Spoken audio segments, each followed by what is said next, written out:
کیا واقعی پاکستان میں بیٹھ کر یوکے کی سم یوز کرنے سے ارننگ بڑھ جاتی ہے، یا یہ صرف ایک ہائپ ہے جو لوگ ایک دوسرے کو دکھا رہے ہیں؟ آج ہم اس بات کو سمجھیں گے بغیر کسی اوور کلیم کے اور لاجک کے ساتھ۔ سب سے پہلے بات کرتے ہیں گیف گاف کی یوکے سم پر، جو صرف یوکے کی آڈینس اور یوکے کے لیے ہی بنائی گئی ہے۔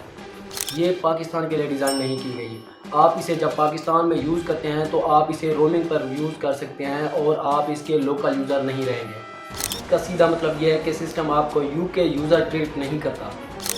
اب سیدھا سوال یہ آتا ہے کہ لوگ اسے یوز کیوں کر رہے ہیں اور انہیں اس سے کیا فائدہ پڑتا ہے۔ کچھ لوگوں کا ماننا ہے کہ یوکے آڈینس کا CPM بہت زیادہ ہوتا ہے، جس سے انہیں ارننگ زیادہ ملتی ہے، اس لیے وہ کوشش کرتے ہیں کہ کسی طرح یوکے پریسنس کریٹ ہو، چاہے وہ سم کے ذریعے ہو یا لوکیشن کے ذریعے۔ لیکن یہاں پر یہ بات نہیں بھولنی چاہیے کہ صرف سم بدلنے سے الگوریتم آپ کی ریالٹی نہیں بدلتا، آپ کی لوکیشن الگوریتم نہیں بدلتا، کیونکہ الگوریتم کو آپ کی ایگزیکٹ لوکیشن معلوم ہوتی ہے، اس لیے وہ آپ کو کبھی نہیں بھولتا کہ آپ کہاں سے یہ یوز کر رہے ہیں۔ اب آتے ہیں اصل بات پر، جہاں سے لوگ غلطیاں شروع کرتے ہیں اور جہاں سے انہیں کوئی فائدہ نہیں پڑتا بلکہ نقصان ہوتا ہے۔ اکثر کیس میں یوکے سم ایکٹیو کرنے کے لیے انہیں ایک ایڈریس چاہیے جو یوکے کا ہو، یا پھر پراپر ویریفیکیشن ضروری ہوتی ہے، جو ہر کسی کے پاس جینیئن نہیں ہوتی، اور یہی سب سے بڑا ایشو آتا ہے یہ ایکٹیو کرتے وقت۔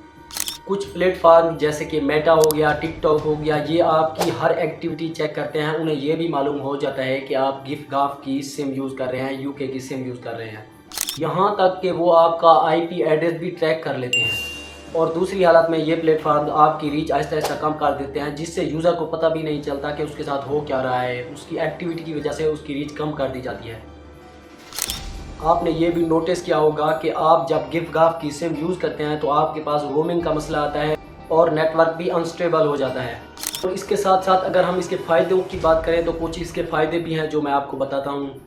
اس کے فائدے یہ ہیں کہ کچھ لوگ انٹرنیشنل یوزر بن جاتے ہیں اور انہیں زیادہ تر انٹرنیشنل آڈینس بھی مل جاتی ہے، لیکن اسی کے ساتھ ساتھ اس کا ایک نقصان بھی یہ ہے کہ اس آڈینس کی کوئی گارنٹی نہیں ہوتی کہ وہ پلیٹ فارم اس آڈینس کو ایکسیپٹ کرے گا کہ نہیں، کیونکہ جب اس پلیٹ فارم کو پتہ چلتا ہے کہ آپ یوکے کی گیف گاف سم یا کوئی اور سم یوز کر رہے ہیں تو وہ آپ کی مونیٹائزیشن سسپینڈ کر دیتا ہے۔ اس کے ساتھ ساتھ اگر آپ واقعی گرو کرنا چاہتے ہیں تو آپ کے لیے بیسٹ رہے گا کہ آپ پاکستانی اکاؤنٹ یوز کریں، تاکہ کل کو اگر آپ کا اکاؤنٹ گرو کر جائے تو آپ کو مونیٹائزیشن میں کوئی ایشو نہ آئے اور آپ کا اکاؤنٹ جلد مونیٹائز ہو جائے اور آپ کو ایڈورٹائزمنٹ بھی ملے، کیونکہ یوکے اور باہر کے اکاؤنٹس پر ایڈورٹائزمنٹ کا بھی ایشو آ جاتا ہے، ایڈ لگانے کا بھی ایشو آ جاتا ہے، جس پر آپ نے CNIC ایڈ کرنے ہوتے ہیں، بینک اکاؤنٹس ایڈ کرنے ہوتے ہیں۔ میں آپ کو یہی ریکمینڈ کروں گا کہ آپ گیف گاف کی سم یوز نہ کریں، آپ پاکستانی اکاؤنٹ ہی یوز کریں۔